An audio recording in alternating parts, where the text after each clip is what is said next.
Assalamualaikum warahmatullahi wabarakatuh. Perkenalkan, nama saya Irawanti Majid, NPM 073520111088. Kemudian kelas 5 YF1. Nah, di sini saya akan mempresentasikan tugas yang diberikan dari Bapak dosen mengenai dengan pengamanan jaringan komputer. Oke, saya lanjut saja. Nah, konsep dasar keamanan jaringan komputer yaitu keamanan jaringan komputer adalah proses untuk mencegah dan mengidentifikasi pengguna yang tidak sah dari jaringan komputer.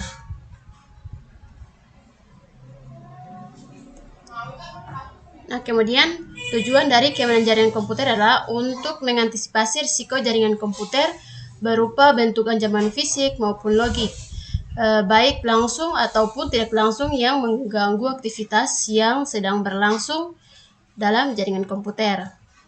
Nah, kemudian elemen utama pembentukan keamanan jaringan, yaitu yang pertama ada tembok pengamanan, baik secara fisik maupun maya, yang ditaruh di antara piranti dan layanan jaringan yang digunakan, serta orang-orang yang akan berbuat jahat. Berikut rencana pengamanan yang akan diimplementasikan bersama dengan user lainnya untuk menjaga agar sistem tidak bisa ditembus dari luar. Berikut bentuk ancaman keamanan jaringan komputer.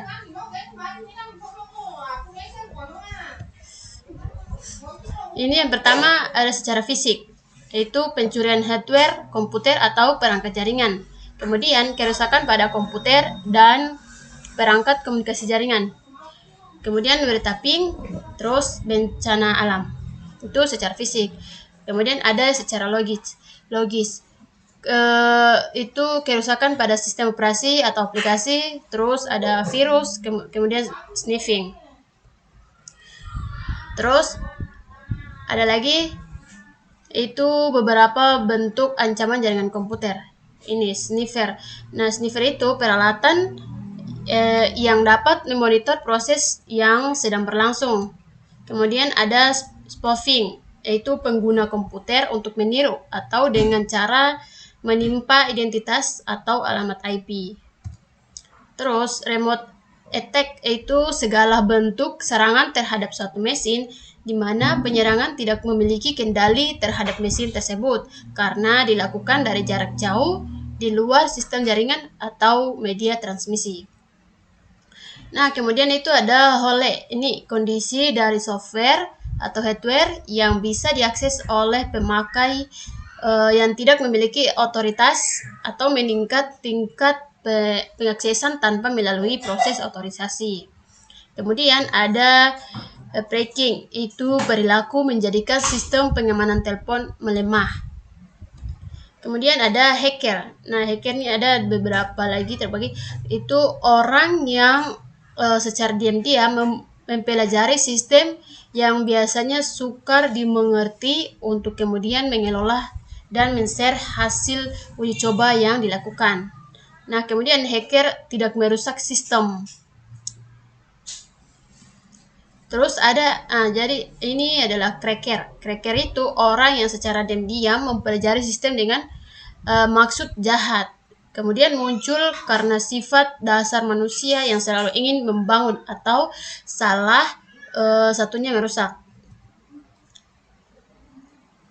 Nah, ciri-ciri cracker adalah bisa membuat program C, kemudian C++ atau Perl yang memiliki pengetahuan TCP atau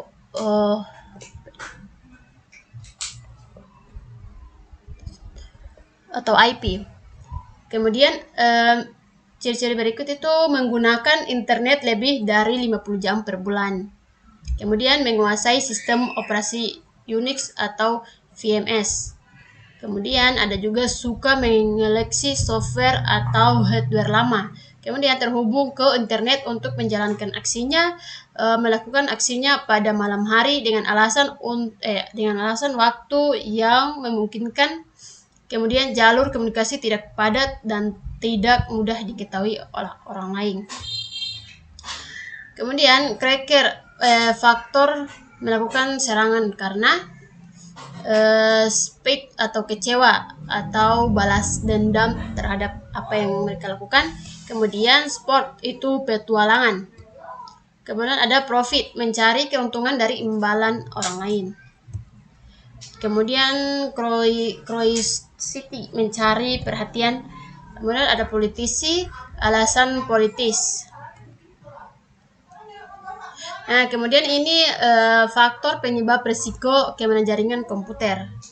Nah, itu ada 4, itu kelemahan manusia, itu human error, kemudian kelemahan perangkat keras komputer, kemudian kelemahan sistem operasi jaringan, terus kelemahan sistem jaringan komunikasi.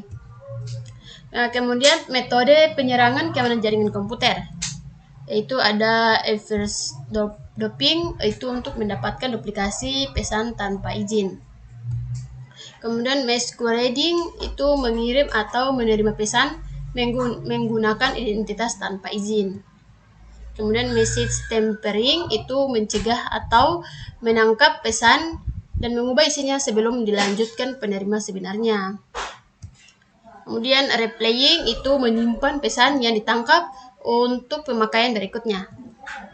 Kemudian denial of service, yaitu membanjiri seluruh atau sumber lain dengan pesan yang bertujuan untuk menggagalkan pengaksesan pemakaian lain.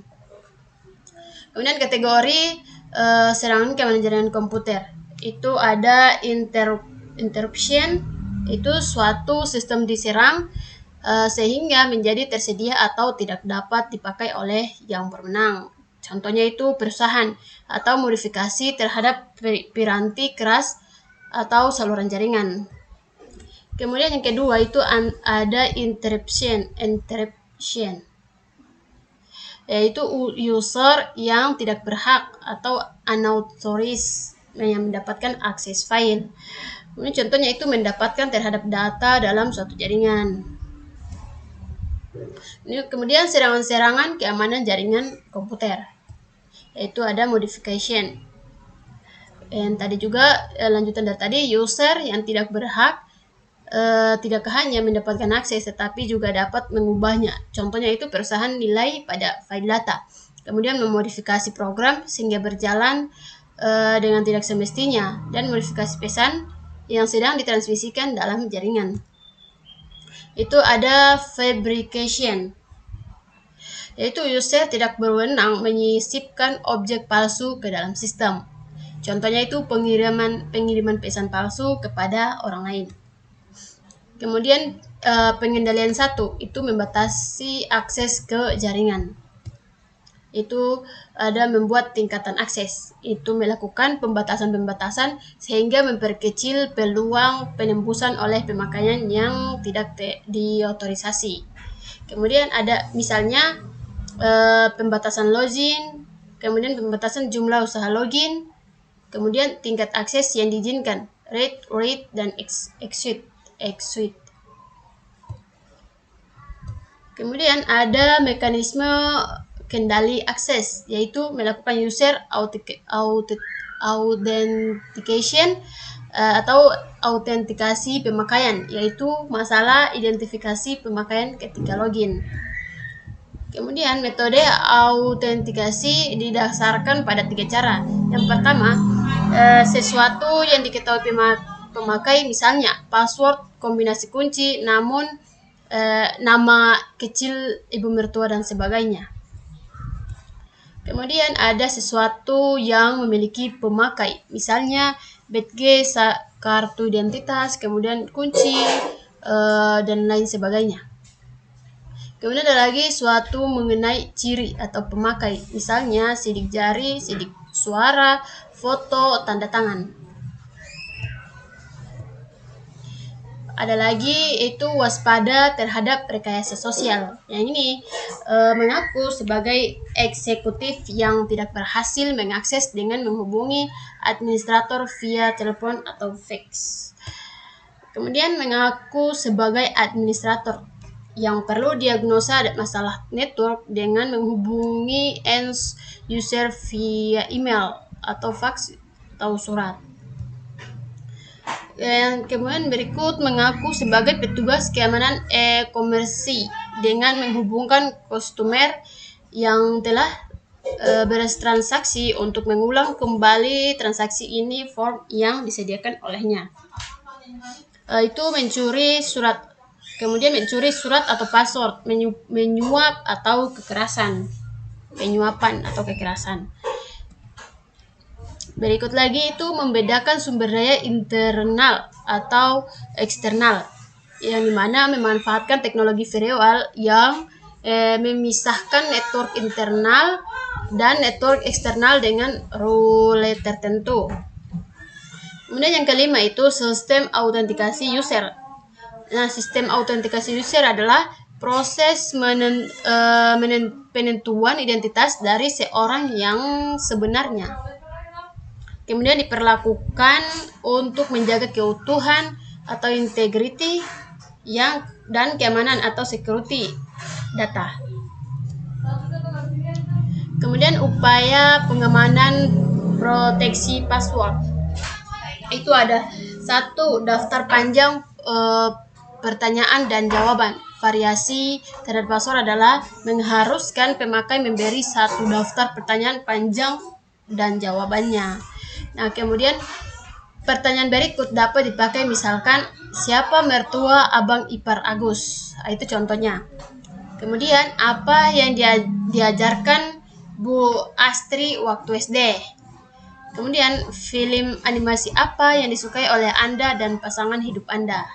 Nah, itu satu daftar panjang pertanyaan dan jawaban untuk keamanan untuk proteksi password.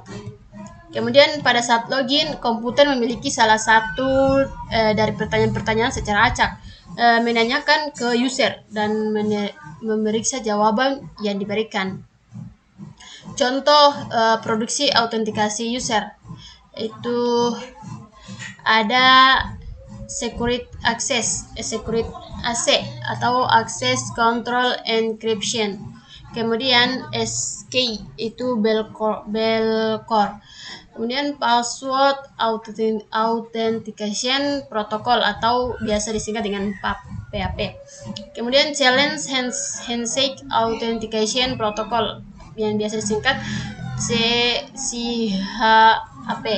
Kemudian remote authentication dial-in user service atau radius. Terminal access control system atau TACS. Ini kemudian masuk pada pengendalian kedua, melindungi aset organisasi. Itu ada dua cara dalam melindungi aset organisasi, yaitu secara administratif atau fisik, dengan membuat rencana kemungkinan terhadap bencana, program penyaring, calon pegawai, sistem informasi, program pelatihan user, dan kebijakan akses network. Kemudian ada secara teknis, yang dimana dia dilakukan dengan menerapkan firewall dan membentuk VPN. Konsep firewall keamanan jaringan komputer. Nah, firewall adalah sistem atau sekelompok sistem yang menetapkan kebijakan kendali akses antara dua jaringan. Kemudian secara prinsip firewall dapat dianggap sebagai pasangan mekanisme, yaitu memblok lalu lintas, kemudian mengizinkan lalu lintas jaringan. Kemudian ada firewall digunakan untuk melindungi jaringan Anda dari serangan jaringan pihak luar.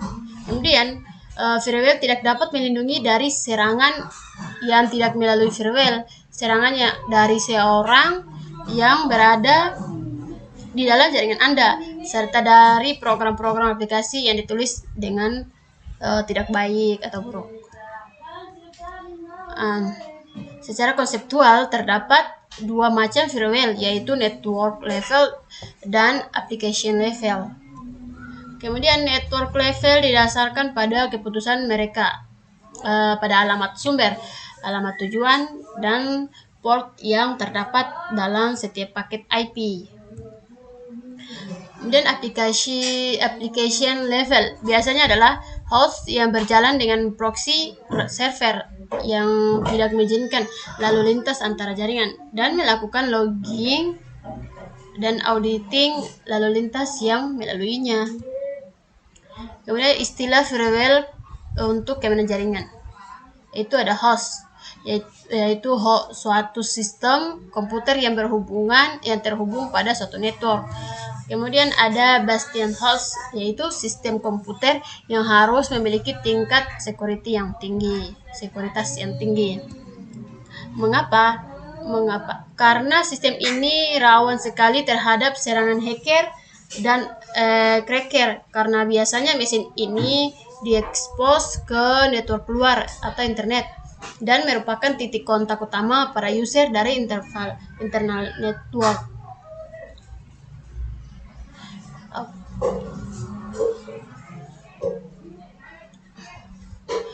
Kemudian istilah firewall berikutnya itu ada paket filtering, yang dimana akses dari suatu alat atau device untuk mengatur secara selektif alur data yang melintasi suatu network, kemudian dapat memblok atau memperbolehkan suatu paket data yang melintasi network tersebut sesuai dengan kebijakan alur data yang digunakan security atau police. Istilah berikut perimeter network atau DMZ, demilitarized one. Yang dimana suatu network tambahan untuk terdapat di antara network yang dilindungi dengan network eksternal untuk menyediakan layer tambahan dari satu sistem keamanan. Nah, keuntungan dari firewall adalah itu pertama fokus dari segala keputusan sekuritas karena merupakan satu titik tempat keluar masuknya trafik internet pada satu jaringan. Terus dapat menerapkan suatu kebijakan sekuritas. Itu tidak semua servis di internet aman digunakan, sehingga firewall berfungsi sebagai penjaga untuk mengawasi servis-servis mana yang dapat digunakan untuk menuju dan meninggalkan suatu network atau jaringan. Kemudian dapat mencatat segala aktivitas yang berkaitan dengan alur data secara efisien. Terus dapat digunakan untuk membatasi penggunaan sumber informasi. Nah, itu untuk keuntungan dari firewall. Terus klasifikasi desain firewall, yaitu paket filtering, yang dimana sistem paket filtering atau screening router adalah router yang melakukan routing paket antara internal dan eksternal network secara selektif sesuai dengan security policy yang digunakan pada network tersebut. Kemudian informasi yang digunakan untuk menyeleksi paket-paket tersebut adalah ada beberapa, yaitu IP address asal, kemudian IP address tujuan, kemudian protokol atau TCP UDP atau ISMP, kemudian protokol TCP atau UDP asal. Terus ada port TCP atau UDP tujuan. Terus contoh routing paket selektif yang dilakukan oleh screening router, itu semua koneksi dari luar sistem yang menuju internal network diblokade kecuali untuk koneksi SMTP. Terus berikut lagi untuk memperbolehkan servis email dan FTP, tetapi memblok servis-servis berbahaya seperti TFTP, X-Window, kemudian SCP dan R service dan lain-lain. Itu masih klasifikasi desain firewall, keuntungannya dari paket filtering. Terus kekurangan dari paket filtering atau screening router itu ada tingkat keamanan masih rendah, kemudian masih memungkinkan adanya IP spoofing, terus tidak ada screening pada layer-layer di atas network layer.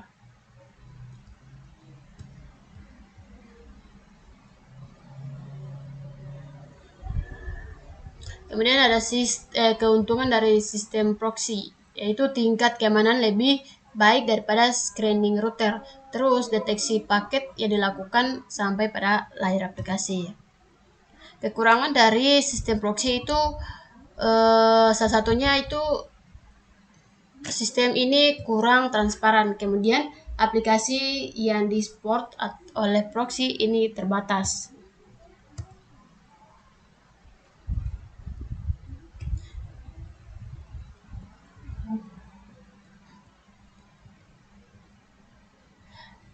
Oke, sekian penyampaian dari saya mengenai dengan pengamanan jaringan komputer. Terus jika ada kesalahan dalam penyampaian atau kekurangan dalam penyampaian, lebih dan kurangnya saya mohon maaf. Assalamualaikum warahmatullahi wabarakatuh.